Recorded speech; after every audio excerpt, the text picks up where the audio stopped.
Yo tout le monde, c'est Darkglitch. Aujourd'hui on se retrouve donc pour un petit tuto comment faire pour gagner entre 300 à 7000 diamants, plus ou moins, hein, par semaine. Alors tout simplement, donc je vais vous expliquer.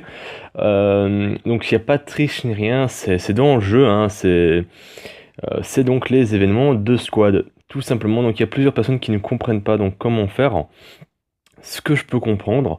Alors, tout simplement, si vous êtes dans une squad complètement nulle ou avec des joueurs complètement nuls, je vous conseille donc d'aller dans l'événement en question. Donc voilà, j'ai fait une mauvaise manipulation. Et vous allez donc aller dans le classement. Donc moi, vous voyez que je suis dans le classement 11 à 101. Donc, on est dans 37e, donc il va falloir que je joue parce que ça n'arrête pas d'augmenter.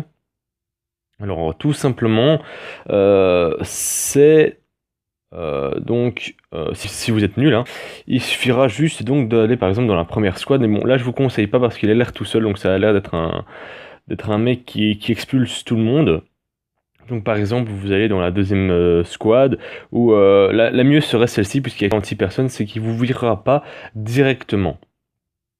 Alors, ensuite, quand vous serez donc dans une bonne squad, qui seront au moins dans le top 101, vous aurez donc une récompense qui s'affichera en dessous. Alors, vous voyez qu'ici, moi, j'ai 300 diamants, et marqué, le prix que tu reçois dépend uniquement de tes actions. Plus ton score personnel est élevé, plus tu reçois de récompenses. Ok, d'accord. Donc là, il y a beaucoup de gens qui ne comprennent pas. Donc c'est là où tout intervient. Donc si vous êtes, par exemple, imaginons, premier, vous ne gagnerez pas 6000 diamants. Alors, votre item de la squad sera à côté. Donc, vous allez croire que vous allez peut-être avoir 6000 diamants, mais non, ça, c'est ce que vous pouvez avoir. Alors, tout simplement, il va falloir que vous jouez comme un gros geek pendant les plusieurs jours qui suivent, donc pendant plus ou moins là, 4 jours et 12 heures, pour rester premier et pour augmenter votre score personnel. Plus votre score personnel sera haut, plus votre récompense sera haute.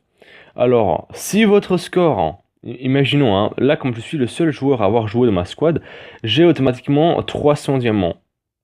Si par contre, on est, je sais pas moi, on est 50 dans la squad, et que moi je suis, imaginons, le 25e meilleur joueur de la squad, il va falloir que je joue vraiment beaucoup plus que les premiers. Parce que les premiers, ils sont près de 6000, imaginons, si on est toujours premier, hein. Ils sont près des 6000. Par contre, toi qui es 25e dans ta squad, ben, tu n'auras par exemple que une histoire de 1000 diamants. Tout simplement. Alors en fait, donc, on va expliquer ça en plus facile. Donc en fait, les 6000 diamants sont partagés par le nombre de joueurs qu'il y a dans la squad, tout simplement. Donc les 6000 sont divisés en 12 si on est 12 dans la squad. Euh, Après, si bien évidemment vous n'êtes que 11 à jouer sur 12, ben, il n'y aura que 11 joueurs qui auront la récompense. C'est tous ceux qui jouent donc à l'événement de la même squad qui auront donc une récompense partagée. Donc si on n'est que 2 à jouer dans la squad, ben, on aura tous les deux 3000 diamants, si bien évidemment le score est identique. Tout simplement. Donc en fait, ça ne veut rien dire. Si vous êtes donc dans les 300, vous ne gagnez pas 300 diamants. Il faut que votre récompense soit là. Donc si c'est pas noté là, vous ne gagnez rien en fait. Si vous avez 0 ici et que vous êtes, imaginons, 101, enfin, oui, 101e, ben vous n'allez rien gagner, tout simplement. Donc ça paraît peut-être un peu con comme ça, mais il y a beaucoup de joueurs qui comprennent pas le principe. Et c'est pas le premier qui me le dit. Et donc, si vraiment par malheur, on sait jamais, Gameloft ne vous donne donc toujours pas votre récompense, il suffira donc de faire un screenshot, donc vous faites un petit screenshot, hein, de préférence 1 heure avant que le tournoi se termine. Comme ça, ils ont bien la certitude que vous étiez présent aux dernières minutes avec votre récompense que vous deviez ramasser. Et vous envoyez donc le screenshot à Gameloft. Pour ceux qui ne savent pas comment on fait, j'ai fait donc une vidéo un peu avant, donc je pense que c'est celle où je dis, oui, là, c'est celle où je dis comment récupérer donc son compte Gameloft en cas de perte. Tout simplement, donc il faut les contacter là aussi. Vous envoyez donc la capture à Gameloft et logiquement ils vous enverront donc votre récompense dans les jours qui suivent. Alors J'ai eu aussi cette question, combien de jours en moyenne Gameloft répondra à votre email? Alors tout simplement, eh ben, il faut savoir qu'ils ont sûrement pas que votre email qui arrive le jour même où vous l'envoyez. Ils ont sûrement des centaines, même voire des milliers d'emails. Pour tous les traiter, ça doit prendre sûrement du temps. Donc, à mon avis, moi, je mettrais grand max 72 heures avant qu'ils vous répondent. Donc, en gros, ça fait 3 jours, hein, plus ou moins. Euh, voilà, donc ça, c'était vraiment en gros. Et s'ils voient que c'est vrai et ensuite, ne vous inquiétez pas, ils vous les enverront. J'ai déjà eu ce genre de blague. Enfin, après, moi, j'ai râlé juste pour 150 diamants. Mais ils me les ont envoyés, donc ils vous les donneront. Donc j'ai plusieurs personnes aussi qui m'ont dit qu'ils leur avaient pas répondu à leur email. Alors ça c'est possible, hein. Perso, moi j'en ai déjà envoyé plusieurs et ils m'ont pas répondu. Euh, mais si vous insistez, logiquement ils vous répondront. Et comme je vous ai dit donc sur l'autre vidéo, de préférence, faites ça comme si c'était un vrai email, une lettre. Commencez pas, genre vous avez, je suis d'accord, enfin vous avez peut-être la haine de pas avoir votre récompense, mais si vous commencez donc à les insulter au début, je pense pas que c'est comme ça qu'ils vont vous transmettre les diamants. Et je sais même pas s'ils ouvriront donc votre email, tout simplement. Donc il faut rester vraiment poli sur le truc et ben, voilà quoi, ça peut arriver des erreurs, hein. Il faut savoir il y a pas que 10 joueurs qui jouent à ce jeu, on est au moins des millions, il y en a un peu partout dans le monde qui jouent à ce jeu.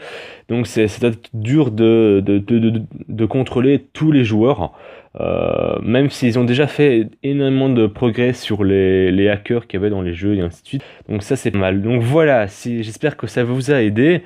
Donc c'est une petite astuce donc pour ceux qui ont peut-être pas compris l'astuce du début.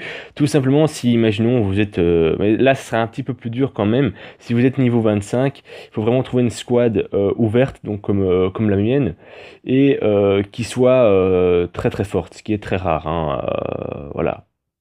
Par contre, si vous êtes level 120, ça devient un peu plus simple, tout simplement parce que ben, vous pouvez entrer dans n'importe quelle squad et que les joueurs souvent ben, sont très forts puisqu'ils sont au niveau 120.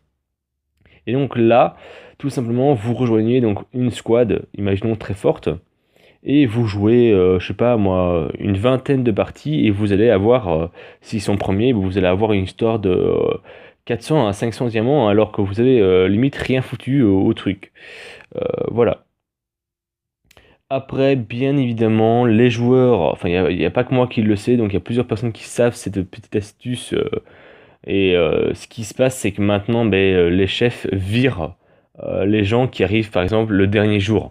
Donc, je pense que si vous voulez rester dans la squad et avoir la récompense, il va falloir quand même y mettre euh, il va falloir quand même y mettre du gros pour prouver à la squad que vous n'êtes pas là que pour la récompense, même si c'est ça votre première intention.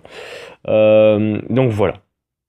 Sur ce, j'espère que ça vous a aidé pour ceux qui ne savaient pas. Et on se retrouvera donc bientôt pour la première partie donc des armes les plus fortes sur Blitzkrieg et les moins oubliées, donc les moins utilisées, donc les armes en fait qu'on oublie tout simplement parce que ben, ou elles sont fortes mais elles n'ont pas de BPM, ou elles sont nulles mais elles ont beaucoup de BPM, ainsi de suite.